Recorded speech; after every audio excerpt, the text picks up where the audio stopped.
we be frustrated with God and not sin? Okay, I'm sorry, I did not see that one. I was prepared for what does it mean to find God. All right, so this is a curveball thrown at me. Can we be? I think there's times, yes. I think there. If you look at the life of David, I believe there's times in David's life where when who was it that reached up and touched the Ark of the Covenant? Yeah. David was angry with God. It frustrated David, and there was other times when things took place where, yes, I believe as a believer you can be frustrated with God, and in that frustration, it goes back to be angry but sin not. So don't allow that frustration, just like don't allow your anger to lead you to sin. There's Tom, you've shared with me that when you guys lost a baby some years ago. It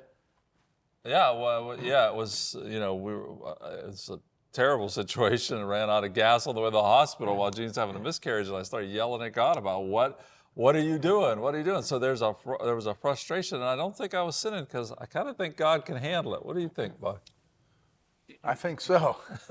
We all come to these places and like at the end of the road and kind of, God, what are you doing? But again, I think that when you see God's nature, that he is good, you always revert back to his goodness, even though you're frustrated.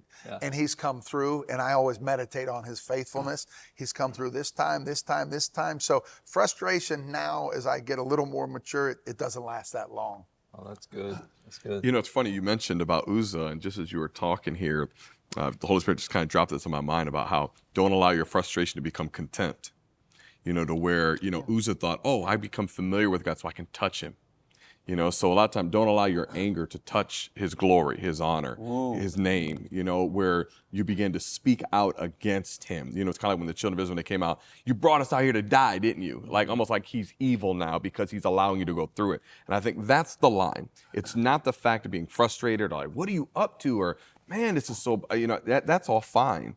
It's when all of a sudden he's evil. His motives are bad. He's a bad God. And like you said about his goodness, that's where I think we have to be careful of that. That's where you get into now, not just doubt, you fall into that sin of unbelief. And that's where I think that's where the line needs to be drawn. Yeah, that's a good point. You got anything to add there? Well, we're human beings. And because we're human beings, we're going to get frustrated with God. I think the key is not staying frustrated, with him. And I always go back to my illustration, and I know I've said it on here before.